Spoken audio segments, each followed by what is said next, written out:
وہاں پر پڑھنا ہے، یہاں دیکھنا ہے، یہاں سننا ہے، یہاں اٹھنا ہے، یہاں بیٹھنا ہے. خب جو عمل انجام دینے جا رہے ہو وہ عمل نام خدا سے ہو، یعنی اس عمل کا محرک اللہ کا نام ہو، اللہ کا نام اس عمل کا محرک ہو، مقصود اللہ کی ذات اور اللہ کا فرمان ہو. اور خصوصاً اگلا جو بسم اللہ کا اگلا مطلب ہے وہ اس کی وضاحت کر رہا ہے، اللہ کے نام سے، یعنی یوں نہیں کہ اللہ ہی کہو، کوئی بھی نام جو بھی اللہ تعالیٰ کے اسماء حسنہ میں سے ہے اس کو نام آپ نام کہہ سکتے ہیں. لہذا اگر جن چیزوں کو نام خدا سے مشروط کیا گیا ہے وہاں آپ نے اللہ نہیں کہا، اللہ کے علاوہ خدا کہہ دیا آپ نے، تو کیا وہ کام انجام پاتے ہیں یا نہیں؟ ابھی ہمارے کچھ بعض لوگ یا فرقہ وارانہ ذہنیت رکھنے والے، یہ انہوں نے تأثر دینے کی کوشش کی ہے کہ خدا نہ کہو، اللہ کی ذات کو خدا نہ کہو، اللہ کہو فقط. خوب اس اعتبار سے کہ یہ توقیفی ہے اسم، اللہ تعالیٰ نے خود اپنے لیے یہ لفظ استعمال کیا ہے اور قرآن کریم میں تکرار ہوا ہے، اس لحاظ سے تو درست بات ہے. لیکن یہ کہنا کہ خدا سے مراد اللہ نہیں ہے، کوئی اور رخ کسی اور طرف چلا جاتا ہے، خوب یہ اشتباہ ہے، یہ فرقہ وارانہ ذہنیت ہے. یہ خدا سے بہتر اللہ، لفظ اللہ ہے، خدا قرآن میں استعمال نہیں ہوا، توقیفی اسماء میں سے نہیں ہے، ترجمہ ہے.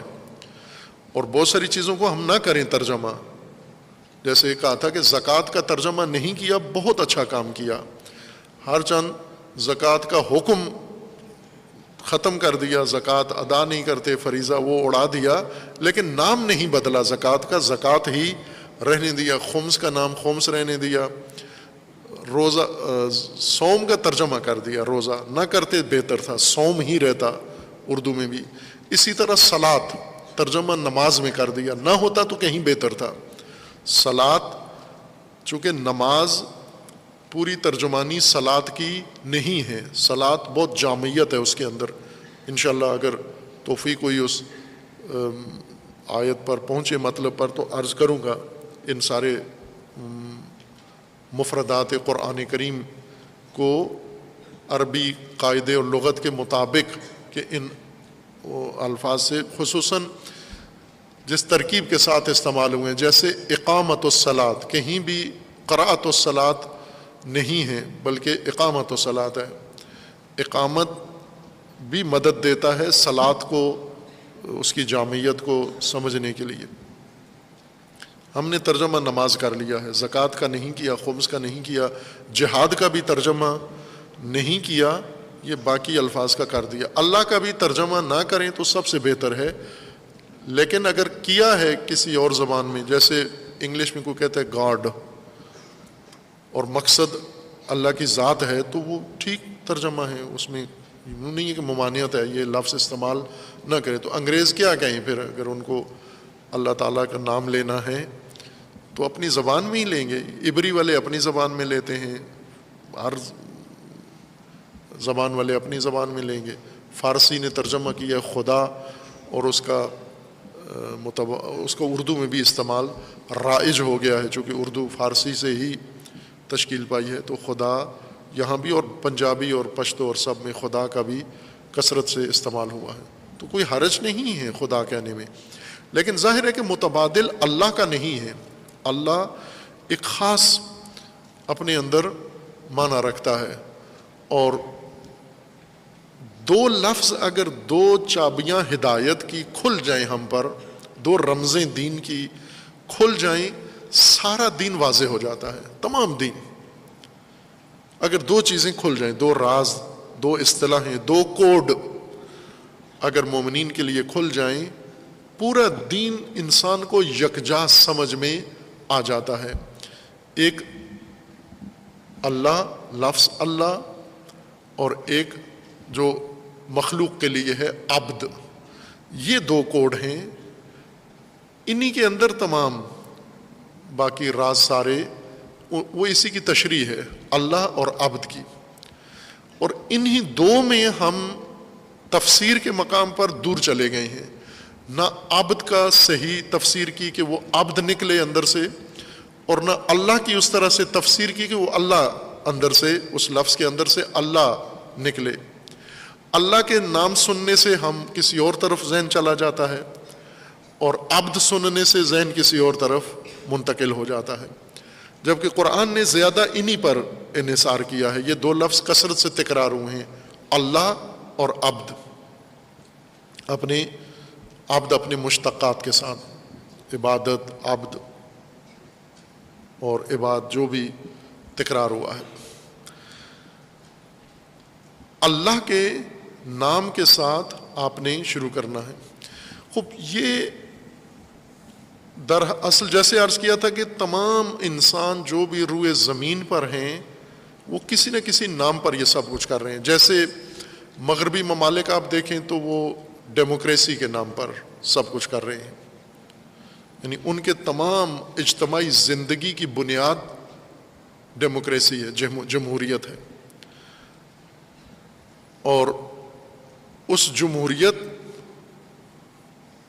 کا پرتو سایہ مسلمانوں پر پڑ گیا ہے، اور انہوں نے بھی جمہوریت کے نام پر اپنی سیاست، مملکت، سماجی زندگی کو جمہوریت کے نام پر استوار کر لیا ہے. پڑھتے بسم اللہ ہیں، مثلا جمہوریت کے نام پر.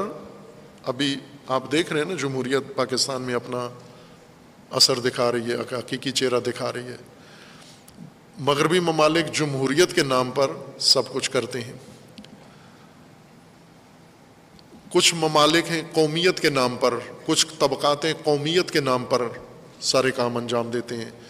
کچھ طبقات قبائلیت کے نام پر اپنی زندگی کا نقشہ بناتے ہیں، اپنی زندگی کا نظام بناتے ہیں، اور تمام اعمال قبائلیت کے نام پر ہوتے ہیں. کچھ لوگ وطنیت کے نام پر انجام دیتے ہیں. علامہ اقبال کے بقول کے عہد نویں کے بت، پچھلے بت لات و عزا ہوتے تھے، مورتیاں ہوتی تھیں مندروں میں رکھی ہوئی ان کے نام پر. لیکن موجودہ انسان جو سیاسی سماجی زندگی استوار کی ہے وہ جمہوریت کے نام پر ہے.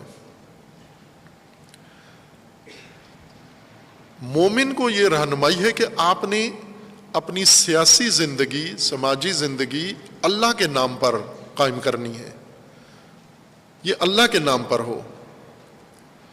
ہم اگر دیکھیں مذاہب کو تو مذاہب کے اندر بھی کچھ تو سیکولر لوگ ہوتے ہیں. سیکولر وہ ہوتے ہیں جو مذہب سے اپنے آپ کو منسوب رکھتے ہیں لیکن مذہب کے نام پر اپنی زندگی نہیں بناتے.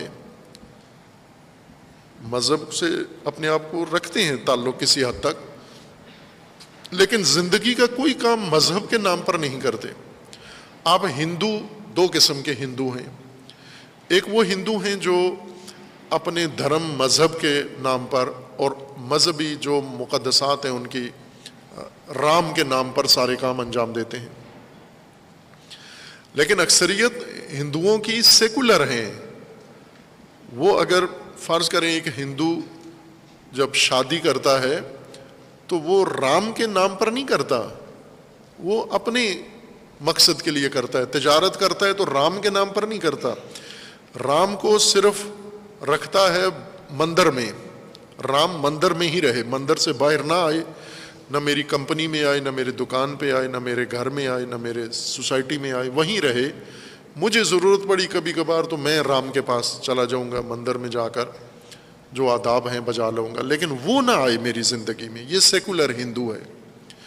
اسی طرح مثلا آپ کسی اور سوسائٹی میں چلے جائیں، چائنا، تو کسی نام پر وہ سب کچھ انجام دے رہے ہیں.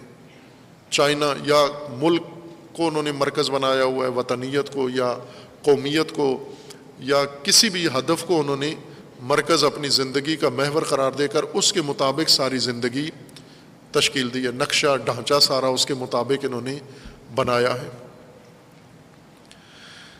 ان سارے لوگوں کو مثلا جس کی زندگی کا محور مقصد اور زندگی کا نظام کسی بھی بنیاد پر بنا ہوا ہے، اس کو فقط ہم کلمہ پڑھا دیں. جیسے مسلمان کرنے کا ہمارا بہت آسان طریقہ ہے، آئے دن نیٹ پر تصویریں شیئر ہوتی ہیں مسلمان کر رہے ہیں، مقابلے میں ابھی فرقے مقابلے میں مسلمان کر رہے ہیں. اور ابھی چند دن پہلے ایک اسی طرح کے مولانا صاحب نے بتایا جو دوسروں کو مسلمان کرنے میں بہت فعال تھے. تو انہوں نے کہا کہ ہم نے کتنے ہزار لوگ مسلمان کر دیے. بعد میں